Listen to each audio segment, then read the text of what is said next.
दंडवत तुझे पाया अलंकापुरी रम्य सिंहासनस्थं पदं भोज तेजस्फुरदिक् प्रदेशं विधिन्द्रादिदेवाय सदा स्तूयमानं समाधिस्थमूर्तिं भजे ज्ञानदेवं मनोजवं मारुततुल्यवेगं जितेन्द्रियबुद्धिमतां वरिष्ठं वातात्मजं वानरयूथमुख्यं श्रीरामदूतं शरणं प्रपद्ये श्रीरामदूतं शरणं प्रपद्ये चले आओ जी पवन कुमार हमारे हरि चले आओ जी पवन कुमार हमारे हरि चले आओ जी पवन कुमार हमारे हरि चले आओ जी पवन कुमार हमारे हरि चले आओ जी पवन कुमार हमारे हरि चले आओ जी पवन कुमार हमारे हरि चले आओ जी पवन कुमार हमारे हरि चले आओ जी पवन हमारे हरि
परमेश्वरा करुणा करा दया. जागा कमी पट्टी नाचायला तुमचा आनंद झालो पागळ झालो चराचरी. मी कळामुसरी कमी चरीने बोलतो वचन याती भावी का. एका जनार्दने तुमचा दास त्याच्यास पूर्वावे विठाल विठाल.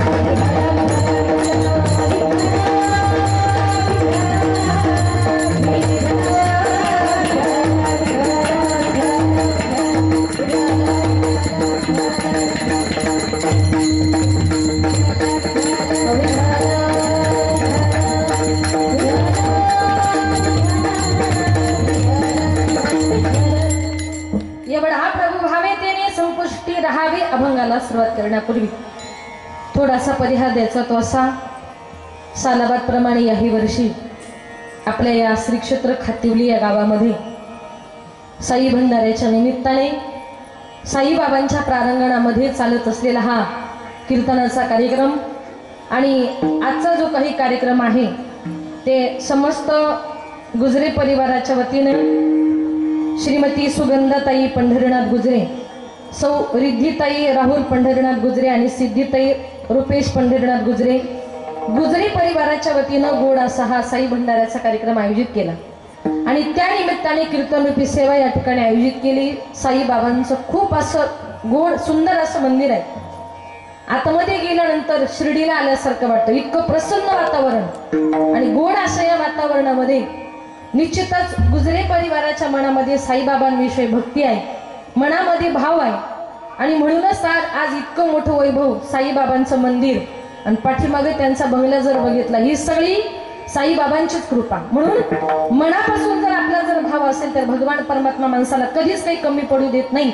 असं सुंदर गोड असा हा गुजरे परिवार त्यांच्या वतीने आज या ठिकाणी मला येण्याचा योग आला. त्याबद्दल गुजरे परिवाराचं या ठिकाणी मनपूर्वक आभार मानते आणि समस्त गुजरे परिवाराच्या वतीने आमचे सुरेश भाऊ निश्चिते यांच्या कॉन्टॅक्टच्या माध्यमातून या ठिकाणी येण्याचा योग आला. त्यांचा या ठिकाणी मनपूर्वक आभार. माझे गुरुवर्य आदरणीय हरिभक्त परायण विठ्ठल महाराज वागचौर यांच्या गुरुकृपेने माझे वडील कैलासवासी भानुदास महाराज गजे यांच्या पवित्र स्मृतीला अभिवादन करून संत मंडळी, वारकरी मंडळी, महाराज मंडळी, बसलेली तुम्ही सर्व श्रोते मंडळी सर्वांच्या चरणी एकदा नतमस्तक होऊन माझ्या कीर्तन रूपी सेवेला सुरुवात करते. मस्तक हे पायावरी वारकरी संतांच्या प्रस्तुत प्राप्त प्रसंगी कीर्तन रूपी सेवेकरता निवडलेला अभंग संत सम्राट वैराग्याचे मूर्तिमंत पुतळे वारकरी संप्रदायाचे कळस विश्ववंदनीय श्रीमंत तुकोबार यांचा चार चरणाचा भावपर भक्तीपर प्रकरणातला सर्वांच्या परिचयाचा गोड असा अभंग आजच्या या कीर्तन रूपी सेवेकरता निवडला. विठाल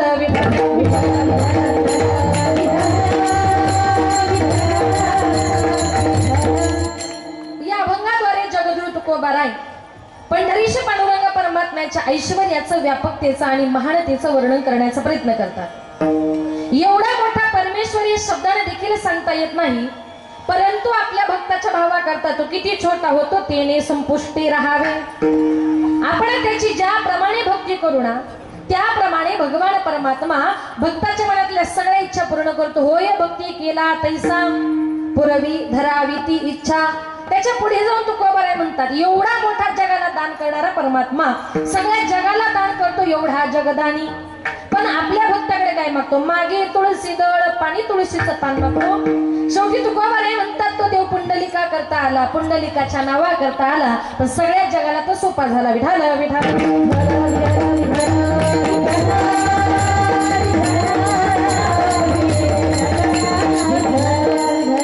तर या अभंगाद्वारे जगद्गुरु तुकोबाराय म्हणतात एवढा एवढा एवढा म्हणजे नेमका केवढा.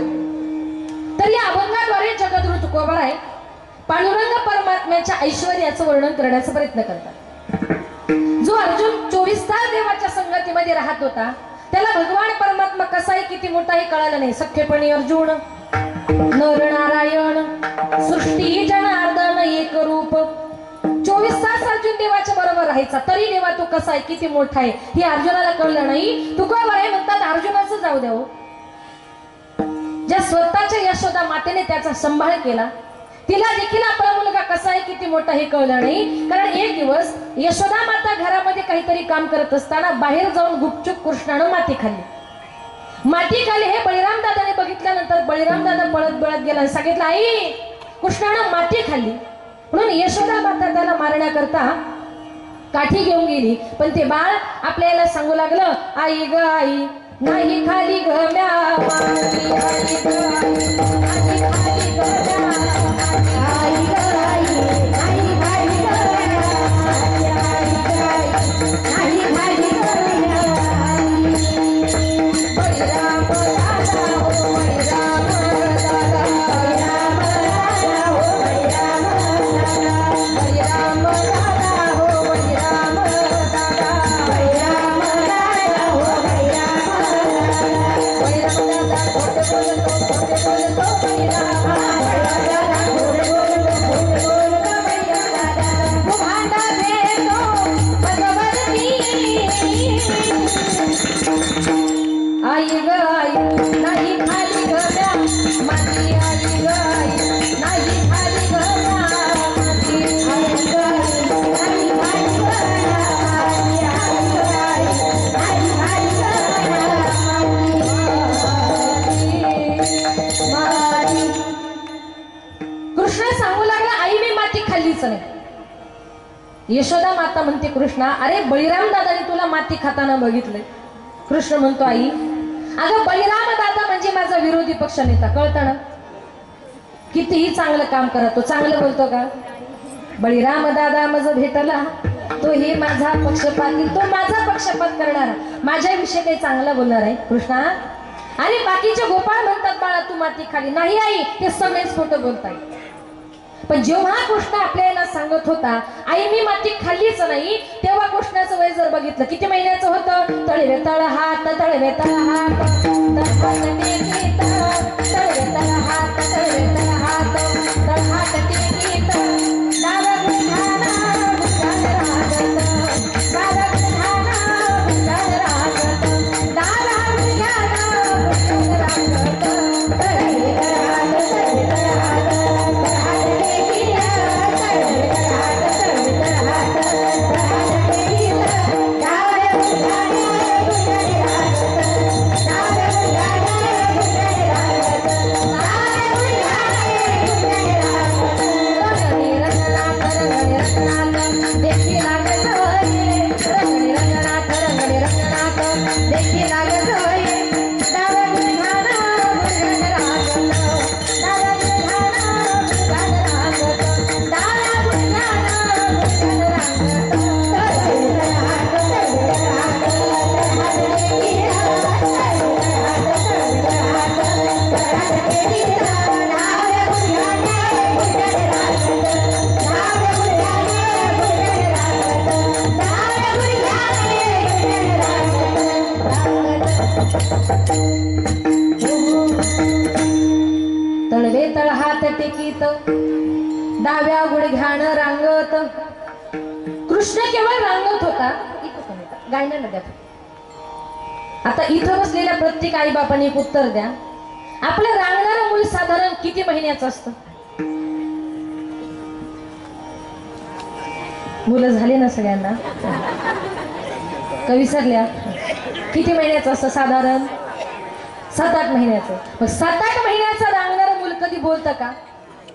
तो फडाफडा बोलत होता, सांगत होता आई मी माती खाल्ली नाही. बळीराम दादा खोटं बोलतोय, सगळे गोपाळ खोटं बोलतायत. यशोदा माता म्हटली कृष्णा सगळे खोटं बोलतात हे मी मान्य करते, पण तुझ्या तोंडाला माती लागली त्याचं काय? म्हणून मारावे हातीने उगारिली काठी भुवन ते कोटी 14 एके. रांगणाऱ्या मुलाच्या तोंडामध्ये यशोदा मैयाला 14 भुवनांचं दर्शन झालं. जिने त्याचा सांभाळ केला तिला देखील आपला मुलगा कसा आहे किती मोठा हे कळलं नाही. तुकोबाराय म्हणतात पंढरीचा पांडुरंग परमात्मा आपल्याला कसा काय कळणार हो? एक लक्षात घ्या, पंढरीच्या पांडुरंगाची आणि आपली भेट वर्षातून फक्त 2दाच होते. कधी होते? आषाढी आणि बरं आषाढी कार्तिकीला देवा तुला तुझे लाखो भक्त भेटण्याकरता येतात. मग पंढरपूरला गेल्यानंतर आपल्याला देवाशी गप्पा मारायला वेळ आहे का? आषाढी यात्रेला जर आपण पंढरपूरला गेलो 2-2, 3-3 दिवस बारीला लागायचं. कुठेतरी दुसऱ्या तिसऱ्या दिवशी आपला नंबर येतो, आपण देवाच्या जवळ गेलो. काही लोक देवाचा फक्त चेहरा बघतात, तर तिथली माणसं लगेच ढकलतात. काही लोक देवाचे पाय बघतात, तर तिथली माणसं लगेच ढकलतात. आणि काही लोक आपण समोरच्या टीव्हीत दिसतो की नाही हे बघतात, त्यांना देव दिसत नाही. म्हणजे मंदिरात गेल्यानंतर साध्या त्याचं दर्शन घ्यायला वेळ नाही तर त्याच्याशी गप्पा मारायला वेळ कुठून असणार हो? मग तो भगवंत आपल्याला कळणार कसा काय? मग त्याला कळून घ्यायचंय ना, त्याच्याकरता मनातला भाव फार महत्वाचा. देव नेमका कुठे राहतो?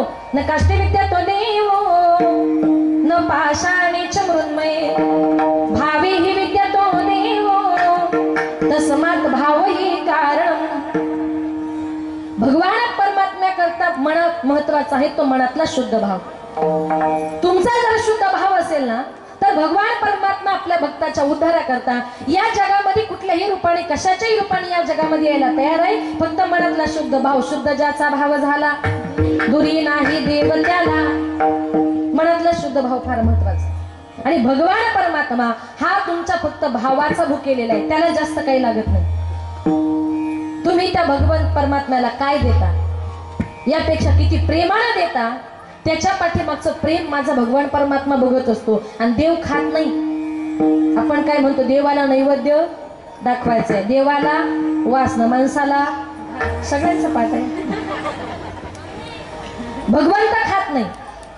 त्याच्या भक्ताला जर दिलं आणि त्याच्या खाण्यातला जर आनंद बघितला, त्याच्यासारखं दुसरं सुख नाही बघा. मग भगवंताकरता भाव किती महत्वाचा आहे. त्याच्या भक्ताला जर दिलं त्याला किती आनंद वाटतो. एक सुंदर उदाहरण सांगते बघा.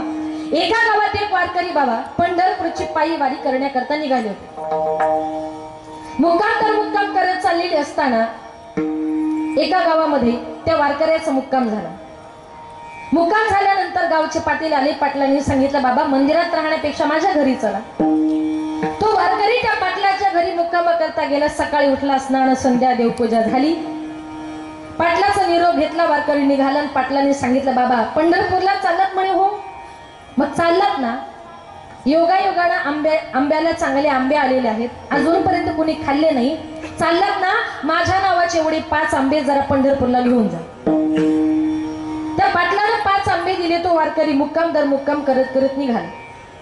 रस्त्याने चालत असताना एका गावामध्ये त्या वारकऱ्याच्या जेवणाची सोय काही झाली नाही.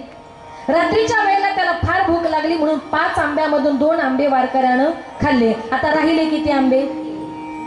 तुमचं लक्ष आंब्यावर आहे ना, कारण तुम्हाला उत्तर द्यायचे. लक्ष तुमचं आंब्यावरच असू दे.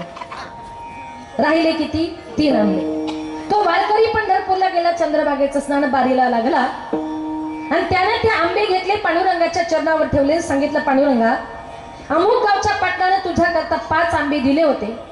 रस्त्याने चालत असताना खूप भूक लागली होती. एका गावात माझ्या भोजनाची व्यवस्था काही झाली नाही. रात्रीच्या वेळेला खूप भूक लागली म्हणून पांडुरंगा त्याच्यातले 2 आंबे मी खाल्ले आणि या पाटलाच्या नावानं 3 आंबे मी तुझ्या चरणावर समर्पित करतोय.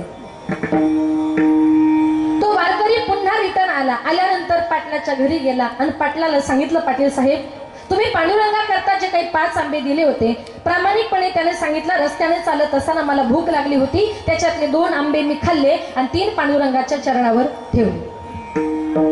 तो वारकरी रात्री झोपला. रात्रीच्या वेळेला पांडुरंग परमात्मा त्या पाटलाच्या स्वप्नामध्ये आले. पाटलाला सांगितलं, पाटील साहेब, माझ्याकरता तुम्ही जे काही आंबे पाठवले होते ना, त्याच्यातून 2 आंबे मला मिळाले.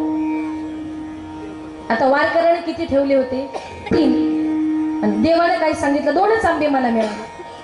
पाटील खडबडून जागा झाला. वारकऱ्याने सांगितलं, बाबा उठा, तुम्ही तर म्हटली 3 आंबे मी देवाच्या चरणावर ठेवले, 2 मी खाल्ले. आणि देव म्हणतात मी 2 खाल्ले, तुम्ही 2 खाल्ले. एका आंब्याचा घोटाळा झाला कुठे? जोपर्यंत एक आंबा कोणी खाल्ला हे कळत नाही तोपर्यंत माझ्या घरातून मी तुम्हाला जाऊ देणार नाही. 1 दिवस झाला, 2 दिवस झाला. ते वारकरी म्हणतात, पाटील साहेब, प्रामाणिकपणे सांगतो, मी 2च आंबे खाल्ले, 3 पांडुरंगाच्या चरणावर ठेवले. देवाने तुम्हाला असं का सांगितलं मला माहित नाही. तो पाटील जाऊ देत नाही म्हणून 3ऱ्या दिवशी रात्री पांडुरंग परमात्मा स्वप्नात आले. सांगितलं, पाटील साहेब, मी तुम्हाला म्हटलं मला 2च आंबे मिळाले, याला कारण का? जे आंबे माझ्या वारकऱ्याने खाल्ले ना, त्याला भूक लागल्यानंतर ते माझ्यापर्यंत येऊन पोहोचले. आणि जे 3 आंबे त्यानं माझ्या चरणावर ठेवले होते ना, ते मंदिरातले बडवे त्यांच्या घरी घेऊन गेले. थोडक्यात काय, देव खा. देवाच्या भक्ताला तुम्ही भावानं द्या, देवाच्या भक्ताला तुम्ही प्रेमानं द्या. माझा भगवान परमात्मा भुकेलेला आहे. थोर प्रेमाचा भुकेला, थोर प्रेमाचा भुकेला, थोर प्रेमाचा भुकेला, थोर प्रेमाचा भुकेला. हाची दुष्काळ दयाला थोर प्रेमाचा भुकेला हाची दुष्काळ दयाला हाची दुष्काळ दयाला थोर प्रेमाचा भुकेला थोर प्रेमाचा भुकेला थोर प्रेमाचा भुकेला हाची दुष्काळ दयाला थोर प्रेमाचा भुकेला हाची दुष्काळ दयाला हाची दुष्काळ दयाला थोर प्रेमाचा भुकेला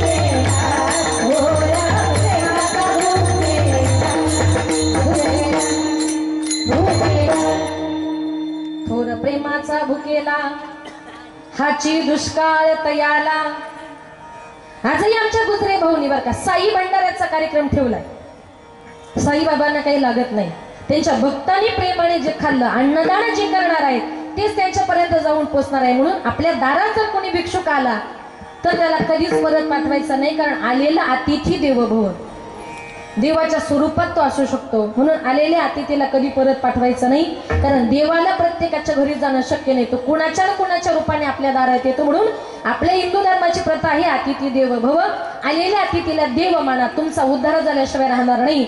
आणि एखाद्या गरीबानं खाण्यातला आनंद याच्यासारखा चांगला आनंद जगात दुसरा कुठलाच नाही। म्हणून त्याच्या भक्ताला देत जा, प्रेमानं वाढा। आपल्या घरी जर पाहुणे आले ना, कंजूसपणा अजिबात करायचा नाही।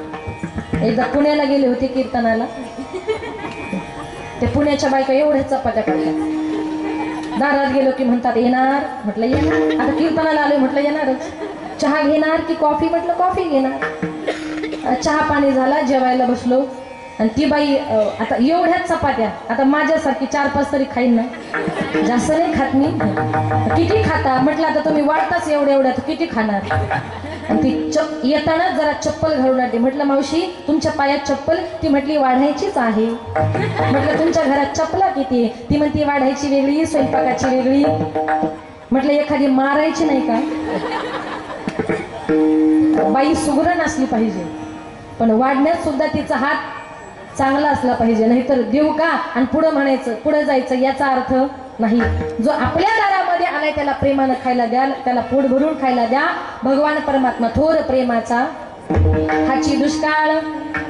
भगवान परमात्मा आपल्या भक्ताचं फक्त प्रेम बघत असतो। जो अर्जुन 24 तास देवाच्या संगतीमध्ये राहत होता त्याला देखील भगवान परमात्मा कसाही किती मोठाही कळलं नाही, कारण एक दिवस अर्जुनाला भगवंताच्या विश्वरूपाचे डोहाळे लागले होते। अर्जुन भगवंतांना सारखा आडपणानं बोलू लागले, परंतु माझ्या देवाला माझा भक्त काय म्हणतोय सांगण्याची गरज नाही। म्हणून तुम्हाला सुद्धा सांगते, मंदिरात गेल्यानंतर देवाकडे अजिबात मागायचं नाही। बऱ्याच लोकांना सवय असते, कोण म्हणतो देवा मला बंगला दे, कोण म्हणतो देवा मला गाडी दे, कोण म्हणतो देवा मला भरपूर पैसा येऊ दे। काही काही बायका तर म्हणतात देवा माझी सासू लवकर मरू दे। असं अजिबात देवाकडे काही मागायचं नाही। आपण मंदिरामध्ये गेलो आणि देवाने आपला चेहरा बघितला की देवाला लगेच समजतं याला काय पाहिजे। न सांगता तुम्हा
न सांगता तुम्हा कळू येते अंतर, न सांगता ही भक्ताच्या मनातला जाणणार तो मनकवड्या। त्याला समजलं अर्जुनाला मला बघायचंय, त्याच्याकरता भगवंत विश्वरूप नटले आणि विश्वरूप नटल्यानंतर अर्जुनाचे डोळे दिसले।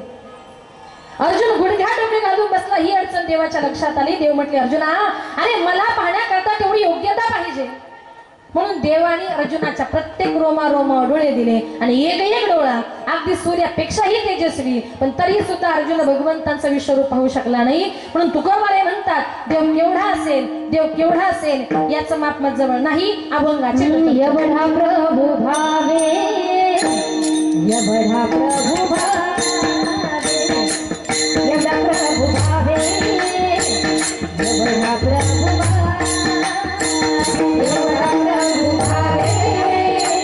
एवढा प्रभु भावे, एवढा प्रभु भावे, एवढा प्रभु भावे, एवढा प्रभु भावे, एवढा प्रभु भावे, एवढा प्रभु भावे, एवढा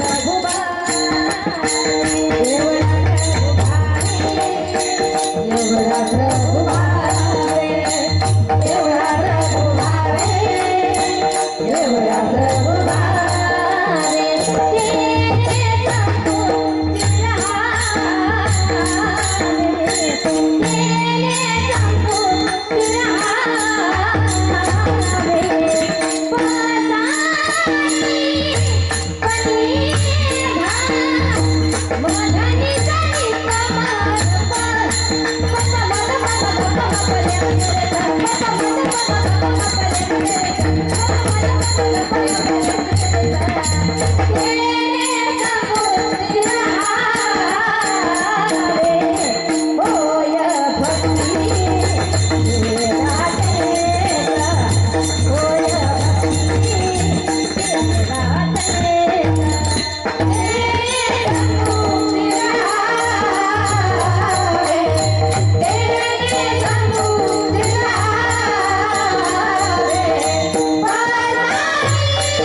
एवढा प्रभू भावे तेने संपुष्टी राहावे. तुकोबाई म्हणतात एवढा मोठा देव आहे, पण आपल्या भक्ताच्या भावाकरता किती छोटा होतो. तेने संपुष्टी राहावे.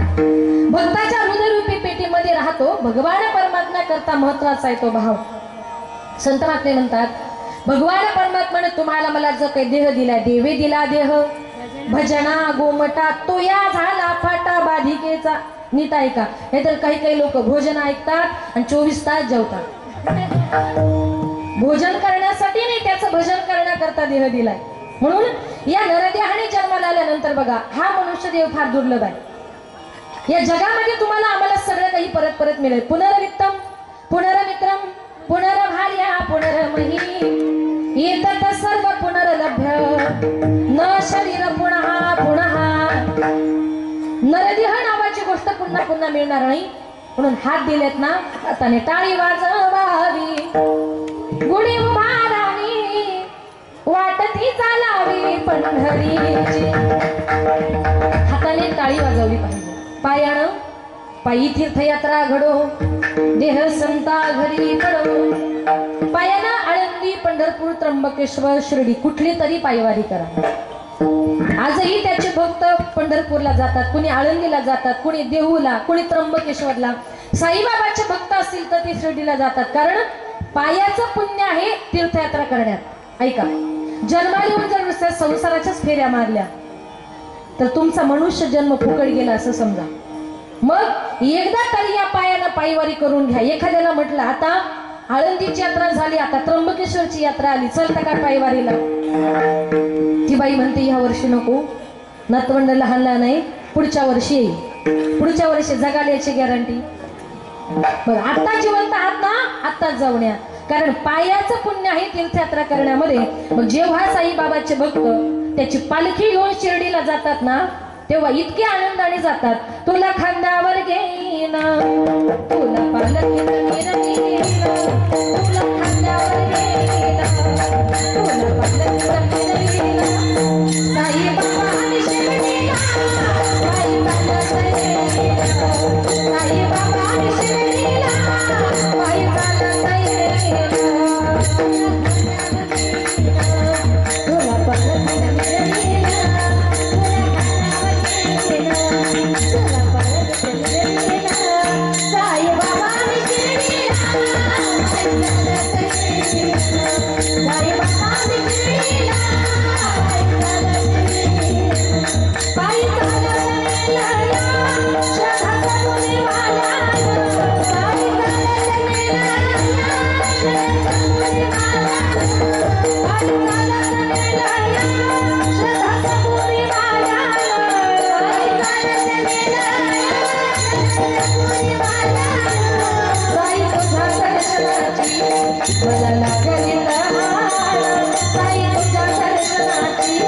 मला लागली तहान, साईबाबा मी शिर्डीला पायी चालत येईन, साईबाबा मी शिर्डीला पायी चालत येईन. तुला खांद्यावर घेईन, तुला पालखीत मिरवीन, तुला खांद्यावर घेईन, तुला पालखीत मिरवीन. साईबाबा मी शिर्डीला पायी चालत येईन, साईबाबा मी शिर्डीला.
मनापासून पायानं कुठली तरी पायी यात्रा करा, पायी तीर्थयात्रा घडो, देह संता घरी पडो. पायाने जर आपण एखादी वारी जर केली तर निश्चितच तुम्हाला पुढचा जन्म एखाद्या वारकऱ्याच्या घरी मिळाल्याशिवाय राहणार नाही. म्हणून या नरदेहाचं सार्थक जर करून घ्यायचं असेल तर त्याच्याकरता तुम्हाला त्याचं भजन पूजन चिंतन हे करावं लागेल. मनापासून त्याची भक्ती करा, संतांनी सांगितलेल्या मार्गाने जा. काही काही लोक आयुष्यभर व्यसन करण्यामध्ये आपलं आयुष्य खर्च करतात. त्याच्यामुळे काय होत आहे का, एक दिवस एका दारुड्याने खूप दारू पिली, इतकी दारू पिली त्याला काही सुचत नव्हतं, आणि सायकलवर असा गावच्या वेशीतून चालला होता. त्यानं खूप दारू पिली, सायकलवर वेशीतून चालला, आणि समोरून एक अंत्ययात्रा येत होती. आता तो इतका त्यानं दारू पिलेली त्याला काहीच कळत नव्हतं. त्या दारूच्या नशेमध्ये तो इतका जोरात त्या प्रेत यात्रेच्या जवळ गेला. मडक्यावाल्याने बघितलं हा आपल्या अंगावर येणार. तो मडक्यावाला जसा पळाला तसा सायकलवाला डायरेक्ट 4 खांदेकरांच्या मध्येच घुसला. घुसल्याबरोबर ते मड असं प्रेत खाली पडलं. खाली पडल्याबरोबर ते 4 खांदेकरी त्याला मारायला लागले, शिव्या देऊ लागले. तो म्हटला तुमचा काय प्रॉब्लेम आहे? जो पडला तो काहीच बोलत नाही, आणि तुम्ही कशाला बडबड करताय? लक्षात आलं का? आयुष्यात जर तुम्ही वाईट मार्गाने खर्च जर केलं तर शेवटपर्यंत तुम्ही काय करता हे तुमचं तुम्हाला सुद्धा कळत नाही. भगवंता करता भाव महत्वाचा आहे. माझ्या संत जनाबाईने ते विठ्ठलाची इतकी भक्ती केली जनाबाई जर जात्यावर दळण दळायला बसली तर देवही यायचा जनाबाईला जात्यावर दळण दळू लागायचं। एक दिवस जनाबाई म्हटली का रे देवा रोज मला तू दळण दळू लागण्याकरता येतो देवा आज दळण दळताना माझी एक अट आहे। देव म्हटला काय ग जणी? जनाबाई म्हटली आज दळण दळताना मी पुढे ओवी म्हणते आणि तू सेम टू सेम माझ्यासारखं म्हणायचं। ठीक आहे म्हटले तू म्हणशील ते मी करायला तयार आहे। जनाबाई आणि देव दोघ जण जात्यावर दळण दळायला बसले। जनाबाईने ओवी गायला सुरुवात केली। पांडुरंग माझा पिता ग पांडुरंग माझा पिता। देवाला पाठीमागं म्हणावं पांडुरंग माझा पिता ग पांडुरंग माझा पिता। जनाबाईने म्हणावं पुंडलिक माझा बंधू ग पुंडलिक माझा बंधू। देवानं म्हणावं पुंडलिक माझा बंधू ग पुंडलिक माझा बंधू। पुन्हा जनाबाईनं म्हणावं रखुमाबाई माझी माता ग रखुमाबाई माझी माता।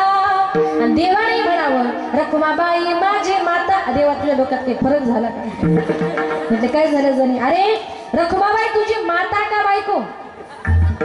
इतका देव जनाबाईच्या भक्तीसाठी वेडा व्हायचा। जनाबाईने देवाची किती भक्ती केली का देव जनाबाईला सगळी कामं करू लागायचा। झाड लोट करी जनी केर भरी चक्र भरी चक्र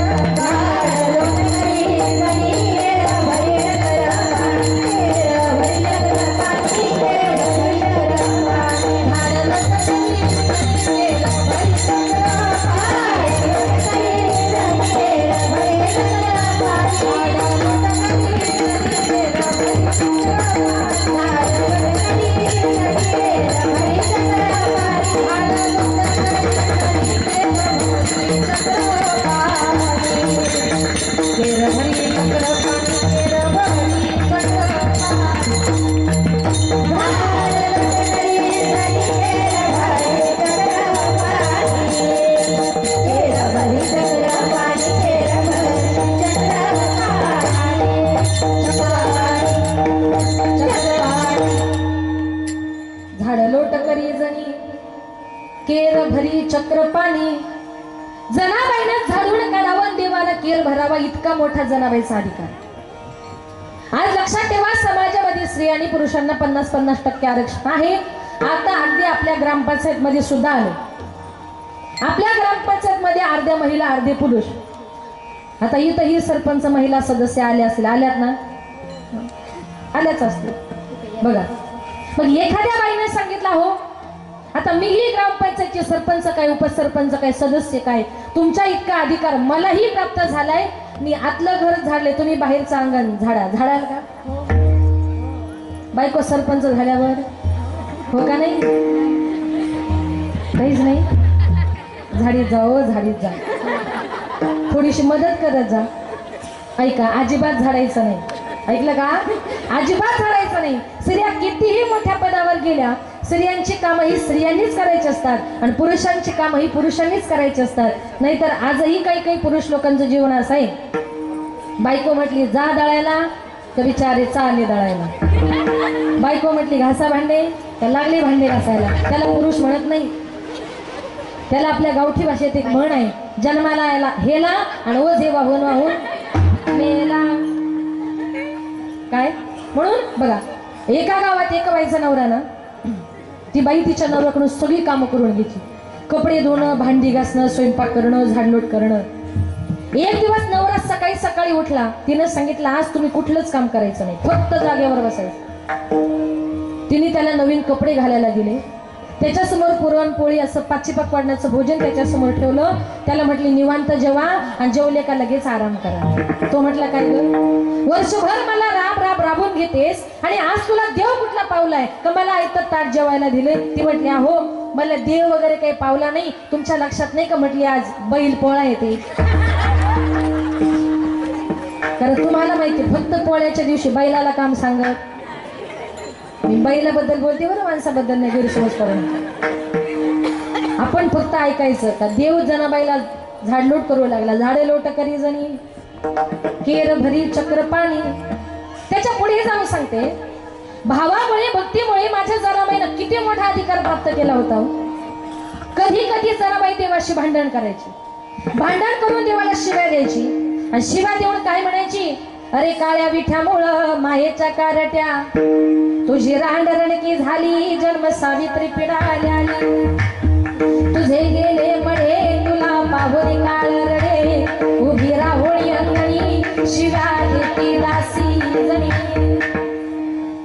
अंगणात उभी राहायची शिव्या द्यायची म्हणायची अरे काळ्या तुझी रांड रणकी झाली अशी शिवी फक्त आपण आपल्या शेजाऱ्याच्या बाईला द्या बरं महिला मंडळ प्रयोग करू नका तुमच्या डोक्याला एकही केस राहणार नाही भगवान परमात्म्या करता महत्वाचा आहे तो भाव भगवंता करता गरज आहे ती भावाची म्हणून एवढा प्रभू भावे कुठे राहतो तेने संपुष्टी राहावे संपुष्ट म्हणजे काय भक्ताच्या हृदय रूपी पेटीमध्ये माझा भगवान परमात्मा राहतो व सगळ्या जगाला माहितीये कुणाच्या हृदयात राहिला तर माझ्या संत सावता महाराजांच्या धन्य त्याची माता धन्य त्याचा पिता साठविला दाता त्रैलोक्याचा माझ्या संत सावता महाराजांच्या हृदयात देव राहिला का तर शेतामध्ये कुठलंही काम करताना कांदा कांदा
राहिला संत सावता महाराजांच्या सावता महाराजांचा शुद्ध भाव बघितला आणि एवढा मोठा जगाचा मालक पांडुरंग परमात्मा माझ्या सावता महाराजांच्या हृदयात राहिला तेने संपुष्टी राहावे त्यांच्या हृदयात राहिला का मनातला भाव महत्वाचा आहे तुकोबरे म्हणतात आमचा भगवान परमात्मा मनापासून त्याच्यावर जर भाव ठेवला मनापासून त्याची जर भक्ती केली तर भक्ताच्या मनातल्या सगळ्या इच्छा तो पूर्ण करतो अभंगाचे दुसरे चरण Ah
तैसा पुरवी धरावी ते इच्छा. तुकोबाई नंतर ज्याप्रमाणे भक्ती करू ना त्याप्रमाणे भगवान परमात्मा भक्ताच्या मनातल्या सगळ्या इच्छा पूर्ण करतोय. पण भक्ती अशी करा, इच्छा अशी करा की जे माझा भगवान परमात्मा आपले साई बाबा तुमच्या माझ्या प्रत्येकाच्या मनातली इच्छा पूर्ण करते. पण देवानं आपली इच्छा पूर्ण करावी त्याकरता जीवन माणसाला चांगलं जगावं लागेल. तुम्ही जर चांगल्या मनाने जीवन जर जगलात, चांगल्या करता देवाकडे मागितलं, देव दिल्याशिवाय तुम्हाला राहणार नाही. म्हणून संत महात्मे तुम्हाला मला प्रत्येकाला पावलोपावली उपदेश करतायत. बाबांनो, या कलियुगामध्ये तुम्हाला तुमचा उद्धार जर करायचा असेल तर त्याच्याकरता तुम्हाला आळंदी पंढरपूरला जावं लागेल, हरिपाठाला जावं लागेल, कीर्तनाला भजनाला जावं लागेल, गळ्यामध्ये पवित्र तुळशीची माळ घालावी लागेल. कारण भयंकर अशा कलियुगात आपला जन्म झाला. आणि संतांनी सांगितलेलं जर तुम्हाला ऐकायचं नसेल, मग संत महात्मे जर परमार्थाचा मार्ग दाखवतात आणि जी लोक कधी परमार्थाच्या मार्गाने जात नाही त्यांचा शेवट चांगला होत नाही. पटण्याकरता एक उदाहरण सांगते बघा. एका जंगलामध्ये एका झाडावर एक माकड आणि माकडीन दोघ जण बसले होते. लक्ष नाही तुमचं?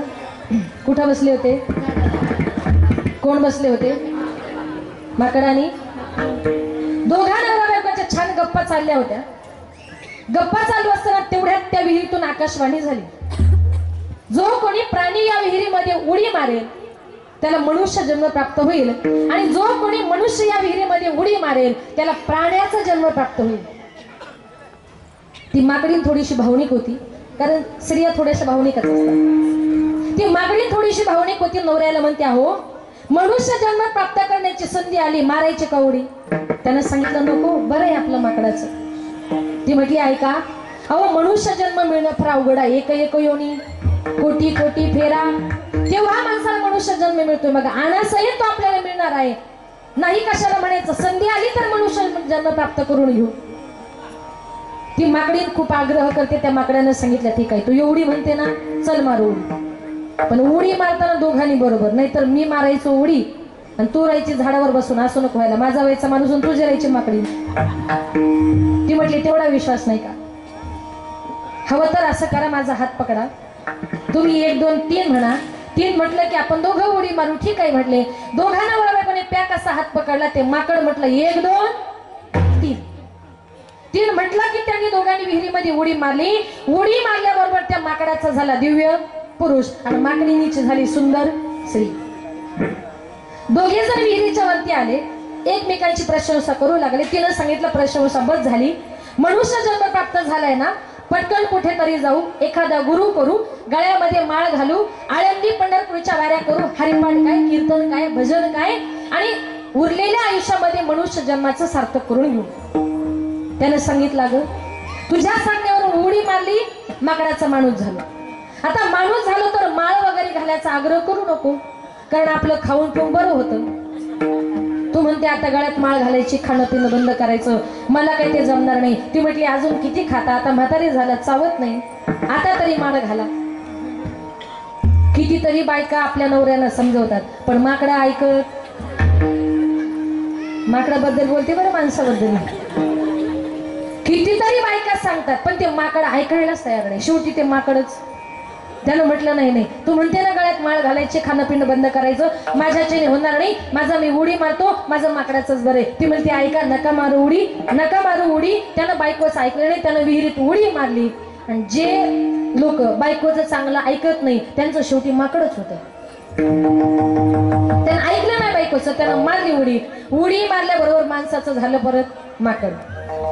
माकड झालं, ते विहिरीच्या वरती आलं. आता कल्पना करा, त्याची बायको इतकी सुंदर स्त्री आणि तिचा नवरा ते माकड, कसा दिसत असेल जोडा? कल्पना करा.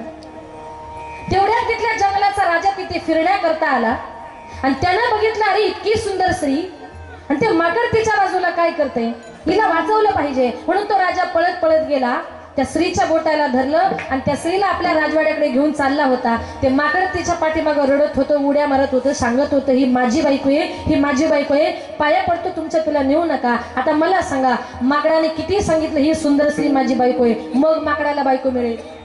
म्हणून लक्षात ठेवा, आत्ताच्या काळामध्ये माकडांना बायका मिळत, लक्षात आलं का? आत्ताच्या काळामध्ये माकडांना बायका मिळत नाही. मग संत महात्मे म्हणतात ज्याला ज्याला आपला संसार आपला परमार्थ आनंदाचा करायचा आहे त्याला वारकरी संप्रदायात या.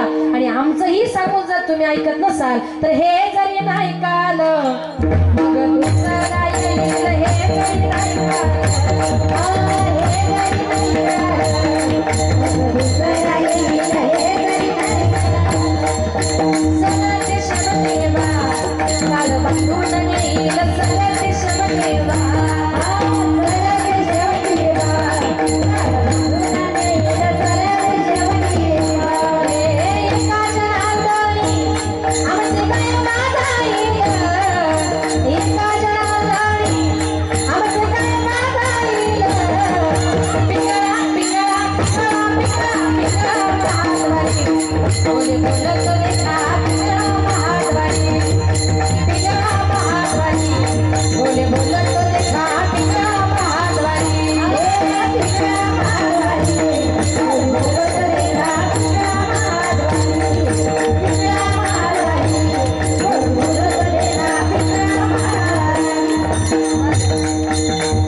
जेवढं काही म्हटले ना तेवढा सगळ्याचा अर्थ एकच आहे. नाथबाबा म्हणतात आम्ही तुम्हाला सांगतोय गळ्यात माळा घाला, हरिपाठाला जा, कीर्तनाला जा, भजनाला जा. आणि एवढंही सांगून जर तुम्ही ऐकत नसाल तर तुमची फजिती त्या माकडासारखी. हे जरी नाही काल मग दुसरा येईल सरत शमणेबा काळ बांधून नेईल एका जनार्दनी आमचे काय माझा येईल पिंगळा पिंगळा पिंगळा पिंगळा पिंगळा महाद्वारी बोले बोलत देखा पिंगळा महाद्वारी. संतांनी सांगितल्यानं मार्गाने तुम्हाला मला प्रत्येकाला जायचंय आणि मनापासून आपण त्याची जर भक्ती केली तर माझा भगवान परमात्मा भक्ताच्या मनातल्या इच्छा पूर्ण करतो. पुरवी धरावी ती इच्छा. एकाने भगवंताकडे बायको मागितली तर भगवंत अर्जुनाची बायको सुद्धा झाली. एकाने भगवंताकडे संपत्ती मागितली तर माझ्या भगवान परमात्म्यानं त्याचा भाऊ पाहून सगळा गाव सोन्याचं करून दिला. सुदामा ब्राह्मण दुःख दारिद्र्य पिढीला मुष्टी पोहे घेऊन या त्याचे भेटीला गेला शुद्ध भाव देखून या गाव सोनियाचा दिला गाव सोनियाचा विठोबाचा धर्म जागो, त्याचे चरणी लक्ष लागो, विठोबाचा धर्म जागो। भगवान परमात्मा एकाने भगवंताने मुलगा मागितला, देवा तुझ्यासारखा मला मुलगा पाहिजे। तर द्वापार युगामध्ये माझ्या भगवान परमात्म्यानं वसुदेव देवकीच्या पोटी जन्म घेतला। पुरवी धरावी ती इच्छा। आज या गुजरी परिवारानं संकल्प केला होता शिर्डीला पायी जायचं, तिकडून आल्यानंतर संपूर्ण गावाला नातेवाईकांना भंडाऱ्याचं जेवण द्यायचं आणि वनिताताई पाटलांचं कीर्तन आयोजित करायचं। साईबाबांनी गुजरी परिवाराच्या मनातली इच्छा पूर्ण केली। पुरवी धरावी ती। भगवान परमात्मा इच्छा पूर्ण करतोय, मग जो देव आपल्या मनातल्या इच्छा पूर्ण करतोय त्याचं चिंतन, त्या एका देवाचं चिंतन आपल्याला करायचं आहे। आपुला तो एक, आपुला तो एक, आपुला तो एक, देव परमिया आपुला तो एक,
आपुला तो एक देव करुणी घ्यावा, तेने विना जीवा सुख न। हे जन्माला आलात ना, एक भगवंत आपला साकारा आणि त्या भगवान परमात्म्याकरता महत्वाचा आहे तो मनातला शुद्ध भाव। म्हणून संत हाते म्हणतात की माझा जो काही देव आहे, एवढा मोठा जगाला दान करणारा परमात्मा, एवढा जगदानी, पण आपल्या भक्ताकडे काय मागतो, मागे तुळशी दळ पाणी। तुम्ही कुठल्याही मंदिरात जा, मंदिरात गेल्यानंतर देव पैशाची अपेक्षा करत नाही। देवाला काय आवडतं, विठ्ठलाला तुळसी, गणपतीला दुर्वा, विठ्ठलाला तुळसी, गणपतीला दुर्वा। महादेवाच्या पिंडीवरी बेल शोभे हिरवा, महादेवाच्या पिंडीवरी बेल शोभे हिरवा। गणपतीला दुर्वा, विठ्ठलाला तुळसी, गणपतीला दुर्वा, महादेवाच्या पिंडीवरी बेल शोभे हिरवा, महादेवाच्या पिंडीवरी बेल शोभे हिरवा। बाबा विठ्ठला साई बाबा देवा, बोला गाऊ कौतुके तू साई बाबा।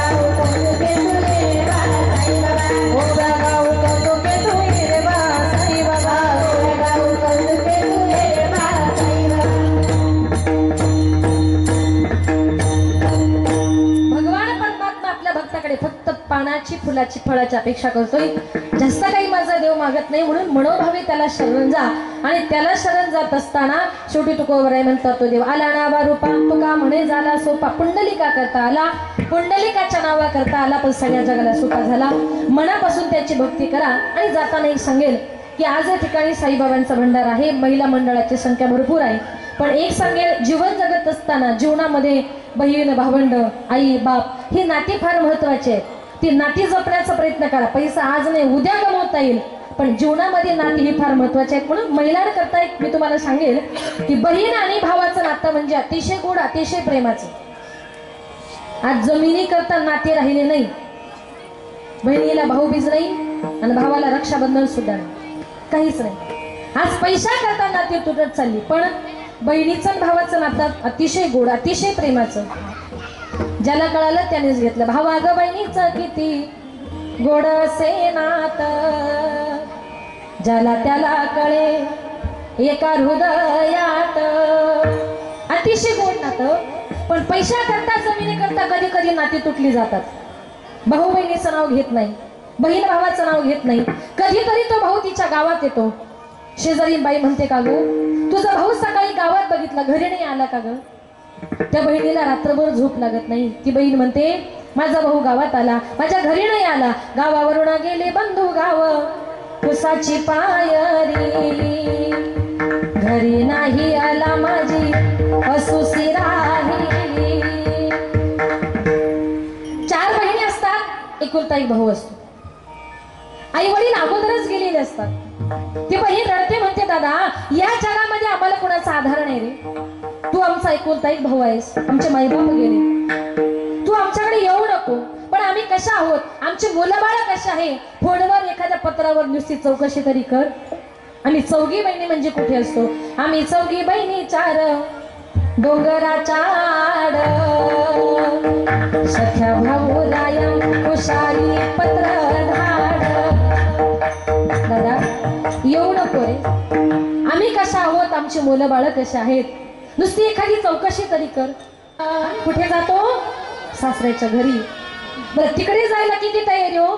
सासूरवाडीला जायला गाडी वढली ताडली, बहिणीच्या गावा जाया यांची गाडी पंक्चर झाली. इतकं प्रेम असतं का हो? पण ऐका, भाऊ बहिणीशी कितीही जरी वाईट वागला ना, लहानपणी आपल्या बहिणीनं आपल्याला जितकं मारलेलं असतं ना, तेवढं कुणीच आपले आईबाप सुद्धा मारत नाही. हक्कानं पाठीवर काय बसते, खांद्यावर काय बसते, धपाटे काय मारते. भाऊ बहिणीशी कितीही वाईट वागला ना, तिचं भावाच विषयीचं प्रेम कधीच कमी होत नाही. शेजारच्या 20-25 बायका गोळा करते, त्यांना म्हणते, अगं आयानो बायानो काय पाहता खेड्याला, सोन्याचं कुलूप माझ्या भावाच्या वाड्याला. कधी असतं का? पण भावावर असणार प्रेम, इतकं जर प्रेम बहीण भावावर करते तर नाती विसरू नका. माणूस गेला की नाती संपली. जोपर्यंत जिवंत आहे तोपर्यंत एकमेकाशी चांगलं वागा. कोण कधी जाईल याची गॅरंटी नाहीये.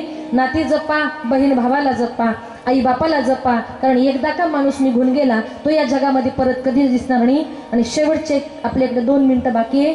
जाताना मी एकच सांगेल का ज्या छत्रपती शिवाजी राजांनी हर हर महादेवा गर्जना कर्तुबा महाराष्ट्र घडवला, त्या राजांचं गुणगान आपण केलं पाहिजे. एका माणसाला मला प्रश्न विचारला, ताई तुम्ही राजे राजे म्हणता, तुमचे राजे नेमके होते तरी कोण? देव होते का? तर नीट ऐका, छत्रपती शिवाजी राजे नेमके होते तरी कोण? विजयासारखी तलवार चालून गेला, थोडा इको, विजयासारखी तलवार चालून गेला, निधड्या छातीने हिंदुस्तान हलवून गेला, मुठभर मावळ्यांना बरोबर घेऊन हजारो सैतान नडून गेला. आणि स्वर्गामध्ये गेल्यानंतर 33 कोटी देवांनी ज्याला वाकून मुजरा करावा ना, असा एकाच मर्द मराठा माझा शिवबा होऊन गेला, शिवबा होऊन गेला, शिवबा होऊन. हर हर महादेव, हर हर महादेव, हर हर महादेव. गिरीशी खरी किरीटा परी लहरी भगवा ध्वजा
एवढा प्रभू भावे तेने संपुष्टी राहावे होय भक्ती केला तैसा पुरवी धरावी ती इच्छा। आता या ठिकाणी माझ्या अल्पमतीप्रमाणे अभंगाचा धावता भावार्थ आपल्या समोर मांडण्याचा प्रयत्न केला। कार्यक्रमाची वेळ ही संपलेली आहे। आज या ठिकाणी आमचे आदरणीय राहुल भाऊ गुजरे आणि रुपेश भाऊ गुजरे या गुजरे परिवाराच्या वतीने आज या ठिकाणी साई भंडारा आणि त्या निमित्ताने भव्य दिव्य असा कीर्तनाचा कार्यक्रम। त्यांनी साईबाबांचं मंदिर सुद्धा इतकं सुंदर इतकं गोड, म्हणजे आतमध्ये गेलं नुसतं मंदिर परिसर बघितला तरी माणसाच्या मनाला प्रसन्नता वाटते। नयनरम्य असं हे वातावरण आणि साईबाबांच्याच कृपेने तितका सुंदर त्यांचं घर, त्यांचा बंगला। बंगल्यात गेल्यानंतर सुद्धा अतिशय प्रसन्न वाटतं। तिचे सुंदर वातावरणामध्ये आज या ठिकाणी हा कार्यक्रम त्यांनी आयोजित केला। गोड असं या कार्यक्रमाचं नियोजन केलं। भगवंत त्यांना असंच उदंड आयुष्य देत राहो, त्यांच्या हातून अशीच समाजाची सेवा धार्मिक कार्य घडत राहो असे भगवंताच्या चरणी या ठिकाणी प्रार्थना करते।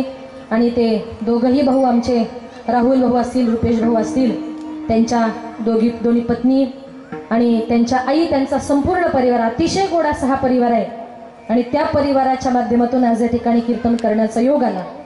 आपल्या खातिवली गावात मला वाटतं माझं हे 5वं 6वं कीर्तन असेल। खातिवली गावचं माझ्यावर विशेष प्रेम आहे। वेळोवेळी तुम्ही या ठिकाणी मला बोलवता त्याबद्दल तुमच्या समस्त ग्रामस्थांचे या ठिकाणी मनपूर्वक आभार।